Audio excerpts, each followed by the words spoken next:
कपड़ा कट करते समय ये गलतियाँ नहीं करना है। जी हाँ, आज भी बहुत सारे लोग हैं जो कपड़ा कट करते समय, पेपर कट करते समय ये सब गलतियाँ करते हैं। कौन सा गलतियाँ नहीं करना है, चलो देखते हैं। स्क्रीन के ऊपर आपको 2 सीजर्स और एक पेपर, एक कपड़ा दिख रहा है। इसका मतलब है कि कपड़े का सीज़र कपड़े के लिए यूज़ करना है और पेपर का सीज़र पेपर के लिए, ठीक है। पेपर का सीज़र कपड़ा कट करने से उतना फिनिशिंग नहीं आएगा। अगर आप कपड़े का जो सीज़र है उससे आप पेपर कट करोगे तो कपड़ा फिनिशिंग नहीं आएगा। कपड़े का पेपर के लिए, पेपर का कपड़े के लिए ऐसा नहीं करना है। और कपड़े का जो सीज़र है ना, वो तो बिल्कुल भी नहीं यूज़ करना है पेपर कट करने के लिए। तो पेपर के लिए अलग सीज़र और कपड़े के लिए अलग सीज़र आपको रखना है। एक तो हुआ कौन सा सीज़र किस काम के लिए यूज़ करना है इसके बारे में। अब आगे इस वीडियो में क्या है उसके बारे में बताती हूँ। देखो, आपको स्क्रीन पर दिख रहा है कि मैंने पिक्स ऐड किया हुआ है। एक ड्राइंग कर रही हूँ, एक ब्लू कलर का हैंडल है सीज़र का, उसके बारे में बता रही हूँ। यानी कि इसमें सब इंफॉर्मेशन है। जिगजैग शेप कट करते समय हमें क्या ध्यान रखना है, और सीज़र का जो लास्ट पॉइंट रहता है वहाँ तक क्लोज़ करना है या नहीं करना है, इसके बारे में मैंने बताया है। तो आपको डिटेल इन्फॉर्मेशन चाहिए तो वीडियो को लास्ट तक देखिएगा। तो चलो हम अब वीडियो स्टार्ट करते हैं। ये पेपर कटिंग के लिए सीज़र है और ये कपड़े के लिए है, ठीक है। अब मैं पहले पेपर कट करके दिखाती हूँ सीज़र को कैसे हैंडल करना है और कैसे फिनिशिंग लाना है कटिंग के में, वो सब मैं आपको यहाँ पर सिखाऊंगी। तो चलो पहले हम क्या करते हैं, एक पेपर पर एक लाइन ड्रॉ करते हैं। ये स्टार्टिंग बेस है, मैं बेस समझा रही हूँ आपको। लेकिन जब हम कुछ स्लीव्स का या नेक का पैटर्न्स वगैरह करते हैं तब ऐसा स्ट्रेट लाइन ही नहीं रहता है, कर्व भी रहता है, डिज़ाइंस रहता है, ठीक है। तो उसके हिसाब से भी हमें कैसे सीज़र को पकड़ना है, कैसे टर्निंग्स देना है, वो भी मैं आगे आपको बताऊंगी।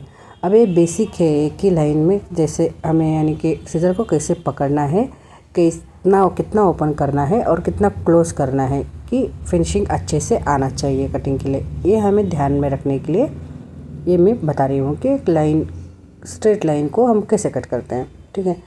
तो यहाँ पर मैं सबसे पहले आपको बता रही हूँ कि सीज़र को कैसे पकड़ना है। देखो, ये जो है ना, ये राउंड इतना विड्थ है, यानी कि इतना चौड़ा है, और राउंड देखो ये छोटा है, उससे कंपेयर किया तो ये छोटा है। और जो है ये जस्ट थंब पास करने के लिए रहता है ऐसा, यानी कि अंगूठा पास करने के लिए उतना जगह इनफ है।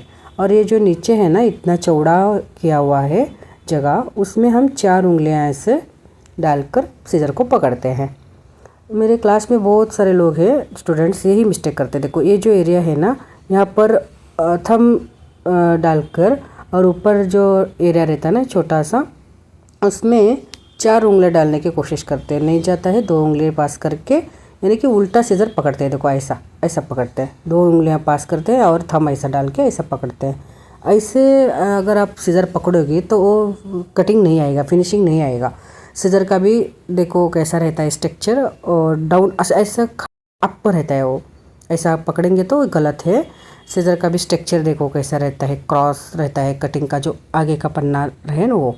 ये जो एरिया है ध्यान रखना है, इस एरिया में हमें 4 उंगलियां आराम से पास कर सकते हैं। यहाँ पर छोटा है स्पेस, इसलिए एक ही उंगली यानी कि थंब पास करना है, बस इतना ध्यान रखो। जितना स्पेस है वो देखकर आप करो। मैं कितनी बार बताती हूँ स्टूडेंट्स को, अपनी सीज़र उल्टा पकड़ा है सीधा पकड़ो करके, तो ये चीज़ आपको ध्यान रखना है, ठीक है। तो ये पहला तो फर्स्ट स्टेप से कि आपको सीज़र कैसे पकड़ना है वो ध्यान में आना चाहिए, यानी कि सीखना है आपको कि सीज़र कैसे पकड़ना है। मैं यहाँ से आपको सिखा रही हूँ बेसिक। आपने आप प्रॉपर तरीके से सीज़र को पकड़ा है तो आपको अभी कटिंग पर ध्यान देना है। देखो, ये नीचे वाला जो लाइन है ना, यानी कि वो सीज़र का पार्ट नीचे वाला, वो लाइन के नीचे आना चाहिए। और ये ऊपर का जो पार्ट है, यानी इस सीज़र का ऊपर वाला पार्ट जो है, देखो यहाँ पर ये जो ऊपर वाला पार्ट है ना, वो वाला, ये वाला पार्ट ये लाइन के ऊपर आना चाहिए, और सीज़र का नीचे वाला पार्ट जो है लाइन के नीचे आना चाहिए।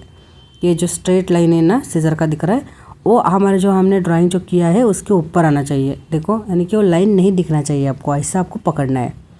देखो, सीज़र को ऐसा क्रॉस भी नहीं करना है, क्रॉस करेंगे तो क्रॉस कटिंग हो जाता है। सीज़र को भी ऐसे इस यहाँ पर ऐसा क्रॉस नहीं करना है, इधर उधर ऐसा नहीं करना है, स्ट्रेट पकड़ना है।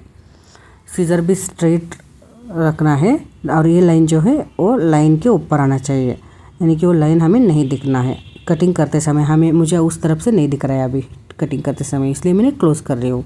जो लाइन नहीं दिखना चाहिए सीज़र, उसके ऊपर जो हमने लाइन किया है ना, उस लाइन के ऊपर सीज़र का लाइन आना चाहिए। परफेक्ट हमको नहीं दिख रहा है अच्छे से, अपने सीज़र को पकड़ा हो तो सीज़र को ऐसे हल्के से क्लोज करना है, तो वो लाइन कट हो जाता है। देखो पूरा अभी लाइन दिख ही नहीं रहा है, देखो सीज़र का लाइन दिख रहा है। ऐसा पूरा क्लोज करना है सीज़र को, थोड़ा सा कट करके फिर आगे नहीं जाना है। और जहाँ आपने कट करके पूरा क्लोज करके छोड़ा था ना, वहीं से ही स्टार्ट करना है। ये बहुत बड़ा पॉइंट्स है, जहाँ से हमने क्लोज किया था वहीं से ही शुरू करना है। जहाँ कट किया है वो छोड़कर जो थोड़ा सा बाजू में कट करेंगे तो फिनिशिंग नहीं आता। ये हो गया स्ट्रेट लाइन का फिनिशिंग। अब मैं दूसरा डिज़ाइन कर्व वगैरह बताती हूँ। अब ये जिगजैग बता रही हूँ यहाँ पर। अगर ऐसा जिगजैग आया तो आप कैसे कट करना है आपको, और ऐसा आया तो कैसे कट करना है, यानी कि नेक में कौन सा भी टर्निंग्स आ सकता है ना। यहाँ पर मैं अभी कर्व कर रही हूँ, ऐसा हाफ कर्व। सो यहाँ पर आप कैसे कट कर देंगे ये सब मैं आपको समझाऊंगी।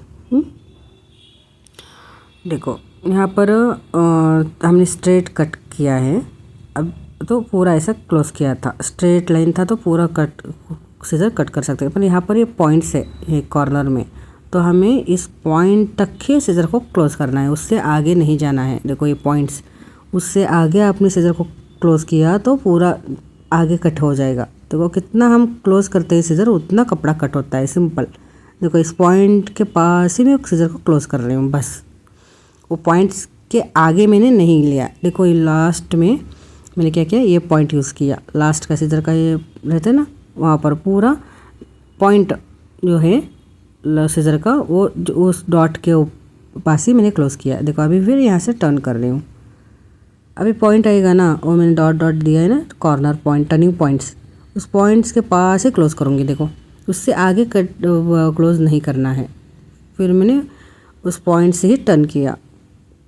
स्ट्रेट लाइन पर हम पूरा क्लोज कर सकते हैं, आगे तक हमें कट करना है ना, और तो क्लोज कर सकते हैं। आगे कट करना होगा तो पूरा क्लोज कर सकते हैं, आगे कट नहीं करना हो तो जस्ट पॉइंट्स के पास ही।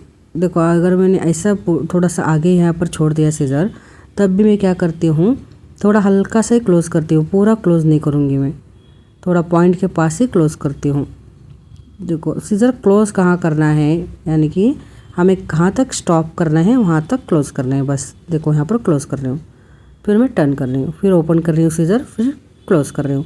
क्लोज किया तो कट हो गया, बस इतना ही सिंपल मेथड। अब पॉइंट के पास ही आकर मैं क्लोज करती हूँ, पॉइंट्स के आगे नहीं जाती हूँ। इस तरह से हमें ये कॉर्नर्स कट करना है। देखो यहाँ पर यह हम कट करके साइड में भी फेंक सकते हैं, ये वेस्ट पीस है, लेकिन कभी कभी डिज़ाइंस में वैसा नहीं आता है ना, तब वो मुश्किल हो जाएगा। तो हमें सिर्फ ध्यान रखना है कि कहाँ तक हमें कट करना है, वहाँ तक सीज़र को क्लोज करना है, बस। लास्ट तक कट करके भी फेंक सकते हैं, यहाँ तक कट कर सकते हैं, लेकिन मैं नहीं कर रही हूँ। देखो ये तो ऐसा स्ट्रेट था ना, तो ये साइड में आ गया, और क्लोज यहाँ पर हम कट करके भी साइड में फेंक सकते हैं, पेपर का कपड़ा, पेपर का टुकड़ा। ये हो गया ये कटिंग। नेक्स्ट वेवी जो है ना, देखो यहाँ से मैं स्टार्टिंग पॉइंट से कर रही हूँ ऐसे टर्न, यानी कि कैसा रहता है वैसा आपको टर्न करना है, हैंड सीज़र। देखो यहाँ पर ऐसा कहाँ पर भी क्लोज करे चांस ही नहीं है रुकने के लिए, कंटिन्यूसली हमें कटिंग करना है। और मैं क्या कर रही हूँ, सीज़र ओपन क्लोज कर रही हूँ, जहाँ मैंने क्लोज किया था वहाँ से ही शुरू कर रही हूँ। ये सबसे मेन पॉइंट, देखो कहाँ मैंने क्लोज किया वहाँ से स्टार्ट कर रही हूँ। थोड़ा सा साइड में आ गए ना तो फिनिशिंग नहीं आता, प्लेन नहीं रहता हो फिनिशिंग, फिर रफ जैसा रहता है। देखो मैं सीज़र ओपन कर रही हूँ, क्लोज कर रही हूँ, क्लोज करते करते घुमा रही हूँ सीज़र को एंड पेपर को भी, दोनों हैंड से मैं कर रही हूँ, दोनों हैंड वर्किंग में है। देखो टर्निंग्स करते करते सीज़र का मूवमेंट्स देखो, आप ध्यान दो। हैंडल कहाँ पर जा रहा है, हैंडल ब्लू कलर का हैंडल दिख रहा है आपको, देखो इस तरफ से फिर उस तरफ भी जाता है। घुमाती हूँ मैं सीज़र को कटिंग करते समय, देखो घुमा रही हूँ, देखो देखो देखो सीज़र कैसे घूम रहा है। तो ये चीज़ आपको ध्यान में रखना है। देखो फिर उधर किया है मैंने सीज़र को, जस्ट सीज़र का मूवमेंट्स रहता है ऐसे कटिंग में। इस कटिंग में क्या है, कॉर्नर आता है, तो कॉर्नर में हम आराम से क्लोज कर सकते हैं। ये लास्ट डेड एंड है, वेस्ट पीस है, तो हमें पूरा क्लोज करके उस पीस को ही साइड में निकाल रही हूँ। अगर वो जॉइंट चाहिए हमें कपड़ा तो पूरा क्लोज नहीं करना है, टर्निंग करना है। वो कॉर्नर तक आने के बाद टर्न करना है। अभी पूरा क्लोज करके मैं वो कपड़ा, वो जो पीस है, देखो ऐसा पीस जो है कट पीस में निकाल के साइड में फेंक रही हूँ। अगर आपको देखो यहाँ पर भी ध्यान देना है, मैं अभी कट कर रही हूँ ना राउंड कर्व, तो सीज़र हल्के से घुमा रही हूँ, लेकिन थोड़ा सा ही क्लोज कर रही हूँ, उतना ही क्लोज कर रही हूँ, पूरा लास्ट तक क्लोज नहीं कर रही हूँ। पूरा सीज़र अगर लास्ट तक मैंने क्लोज कर दिया तो पूरा आगे का कपड़ा, जो कपड़ा यानी कि पेपर जो है वो कट हो जाएगा। ये मैंने यहाँ पर आपको पेपर दिखा रही हूँ, लेकिन हम कपड़ा कट करते हैं ना, इसलिए मुझे बार बार कपड़ा आ रहा है। तो ये पेपर है, देखो ऐसा क्लोज करके मैं पूरा वो कर्व कट करके फेंक रही हूँ। तो इस वीडियो में मैंने पेपर कटिंग बताया है। आगे की वीडियो में मैं कपड़े को कट करते समय क्या करना है वो बताऊंगी। देखो पेपर है करके ऐसे हम हाथ में पकड़ सकते हैं, देखो रफ रहता है ना, स्टिफनेस रहता है पेपर, तो हाथ में पकड़ सकते हैं, लेकिन कपड़े को ऐसा हाथ में नहीं पकड़ सकते। तो कपड़े को कैसे कट करते हैं आपको मिस नहीं करना हो तो मेरे चैनल को सब्सक्राइब करके रख दीजिएगा। नेक्स्ट वीडियो कपड़ा कट करने का आएगा। पेपर में रफ और स्टिफनेस रहता है तो हम हाथ में भी पकड़ कर कट कर सकते हैं। तो कपड़े में हाथ में पकड़ने का चांस ही नहीं रहता है। जस्ट क्या करना है वो आपको मैं अगले वीडियो में बताऊंगी। तो फिर मिलती हूँ नेक्स्ट वीडियो में, तब तक के लिए बाय।